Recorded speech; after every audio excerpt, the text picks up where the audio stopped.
Hey guys, welcome back to the channel. Today we are going to go over the new content like we do every day, Monday to Friday. Just a reminder, guys, you can check out my Instagram. I'll have all the pictures of the cards, and as well, I'm working on something where I can actually show you the stats and whatnot. A nice little package there on Instagram, so make sure you check me out there. Sleeveless Gaming on Instagram, and if you haven't checked me out on Twitch yet, starting at 10 a.m. every single day, you can watch me live, and if you have any questions about your team that you want answered immediately, that's how you do it on Twitch. Link is down below. So let's get into today's content for October 20th. Okay, guys, so same as before, I'm just going to cover the ones that I think have value to you guys, or at least in terms of ratings, even early on. So the 82 Patrick Maroon, again, 6'3", 225 with the Thief synergy, which is just not really viable for him. It's pretty tough. Other than his size, his shot is half decent for a low 80 overall card, but his speed, you really want to take advantage of the speed along the wings. I mean, if he was a center, his build would actually be half decent for a lower overall team. But even if you had distributor, his speed would only be 83. This one would be a pass for me, even on a free-to-play squad if you could get him for dirt cheap.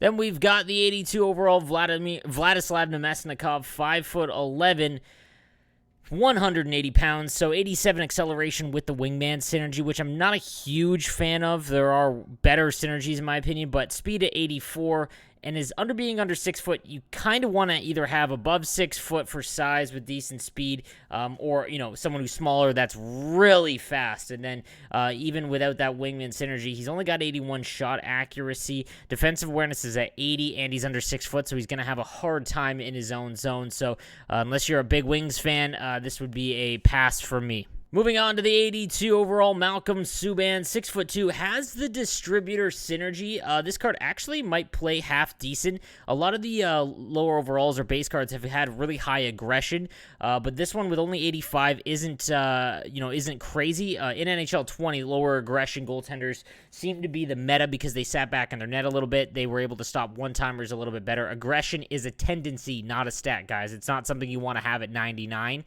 So just keep that in mind. Now, being 6'2", I think that is kind of the sweet spot for goaltenders in terms of size, and has the distributor synergy. You could do a lot worse than this Malcolm Subban, that's for sure. We got the Maple Leafs' new acquisition in the 83 overall, TJ Brodie. This is actually a pretty good defenseman card that you could use on your squad, no matter your team, unless it's a god squad or anything like that. But 6'1" is good size. 86 speed with 86 acceleration, which is nice. His shot is kind of a mess, but every single point shot, no matter how powerful a shot they have, just does not seem to be working fluidly. So keep that in mind. Defensive awareness at 84, stick checking 85. Not terrible. The workhorse synergy I'm not a huge fan of, but if you do have it activated, it does help out defensemen where, acceleration is kind of one of the most important stats, kind of overlooked, so keep that in mind. But not a bad option at all. I'm curious to see what he's going for so far, because again, I think he might be one of the, under 20K isn't a bad option for him. Again, you could do a lot worse. So the TJ Brodie, a card to watch out for. And then the big one today was the 85 Roman Josi, the Norris Trophy winner, 6'1", 201 with the Gladiator synergy. Again, not a huge fan of the Gladiator synergy. Only 84 speed, so again, with distributor, that's not bad. His shot is nice with the Gladiator synergy, but without it, it's still pretty good as well. 88 power, 82 shot accuracy, defensive awareness just under 90, as well as stick checking. So a pretty well-rounded card. I'm just not in love with it. It does a lot of things that are pretty good, but I'm curious. Yeah, there's no way I would pay this price because you could look for other options, in my opinion. That's a pretty hefty price for Roman Josi, especially on the left side where there's a lot more options among left defensemen. So this would be a pass from me, but good to see him get recognized. So content was a little light today, so we might as well do a team update. So this is my squadron. Again, if you want to see it live, it's 10 a.m. Eastern time, every day of the week right now on Twitch. Link is down below. So my first line of Lafleur, Gretzky, and Connor McDavid. I really love this line. There's I have distributor, howitzer, and speedster activated. So Guy Lafleur with 99 speed, Wayne's up to 93, and then 95 for Connor. This whole line just buzzes, and they're all around 6 foot and above. So it's a really good mix. And then we've got The second line with the 89 Bergeron, I'm contemplating making this a 90 because I think he's going to have value for quite some time. Again, faceoffs being at 93 and the Howitzer synergy, just a really good card all the way around.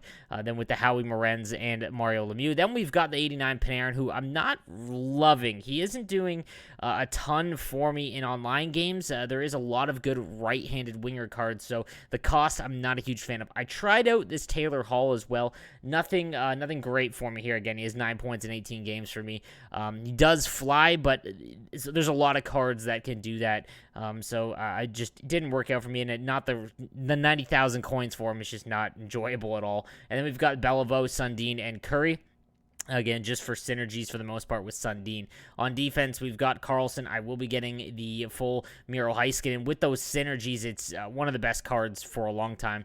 We've got Chelios and Niedermeyer, and then we've got Rob Blake, who has the Speedster synergy activated, which makes him really good if you have Distributor as well, and Victor Hedman. So the only changes that I'm really, like, I essentially have the best team that I could assemble with synergies included. The only thing I'm looking to do is grab Paul Coffey to replace Victor Hedman, and then I would need to replace someone with the Distributor synergy. So I'm thinking replacing Matt Sundin with Bobby Clark to get the Howitzer synergy activated. So that's probably the only change I'm making until the next event or another big Holy Grail card comes out. And then in net, I've got Martin Brodeur with Vasilevsky backing him up, again, for the Distributor synergy. So guys, that is going to do it for today's content and my team update. Again, make sure to subscribe to the channel. And again, if you're looking to get any G Fuel purchases, code NOSLEEVES at checkout. It'll save you 10% off your G Fuel purchases. Thank you guys for watching.